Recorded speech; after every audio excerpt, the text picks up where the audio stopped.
بسم الله الرحمن الرحيم.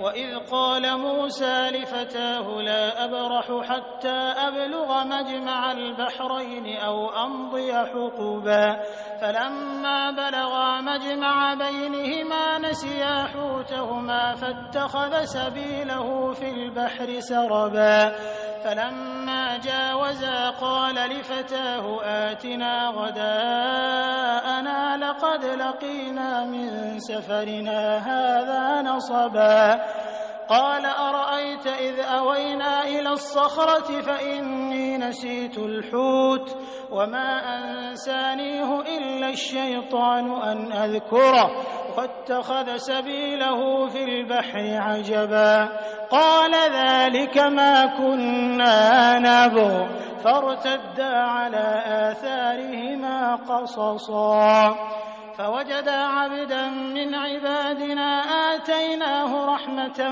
من عندنا وعلمناه من لدنا علما قال له موسى هل أتبعك على أن تعلمني مما علمت رشدا قال إنك لن تستطيع معي صبرا وكيف تصبر على ما لم تحط به خبرا قال ستجدني إن شاء الله صابرا ولا أعصي لك أمرا قال فإن اتبعتني فلا تسألني عن شيء حتى أحدث لك منه ذكرا فانطلقا حتى إذا ركبا في السفينة خرقها قال أخرقتها لتغرق أهلها لقد جئت شيئا إمرا قال ألم أقل إنك لن تستطيع معي صبرا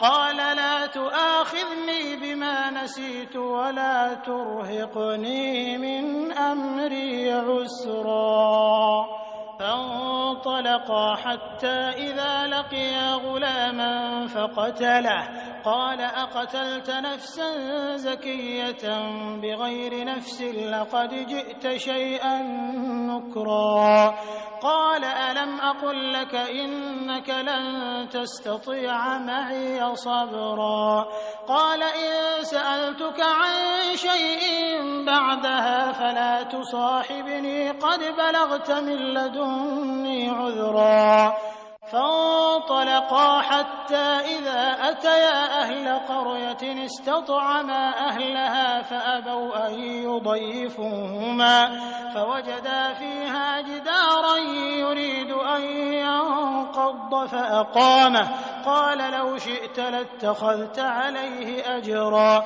قال هذا فراق بيني وبينك سأنبئك بتأويل ما لم تستطع عليه صبرا أما السفينة فكانت لمساكين يعملون في البحر فأردت أن أعيبها وكان وراءهم ملك يأخذ كل سفينة غصبا وأما الغلام فكان أبواه مؤمنين فخشينا أن يرهقهما طغيانا وكفرا فأردنا أن يبدلهما ربهما خيرا منه زكاة وأقرب رحما وأما الجدار فكان لغلامين يتيمين في المدينة وكان تحته كنز لهما وكان أبوهما صالحا فأراد ربك أن يبلغا أشدهما ويستخرجا كنزهما رحمة من ربك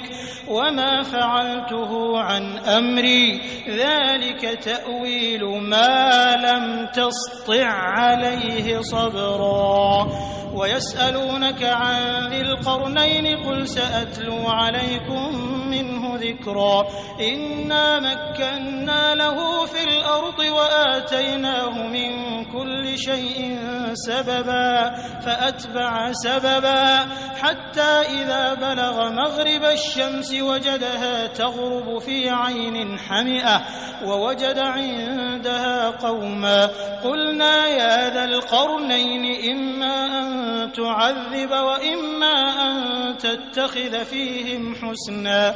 قال أما من ظلم فسوف نعذبه ثم يرد إلى ربه فيعذبه عذابا نكرا. وأما من آمن وعمل صالحا فله جزاء الحسنى وسنقول له من أمرنا يسرا.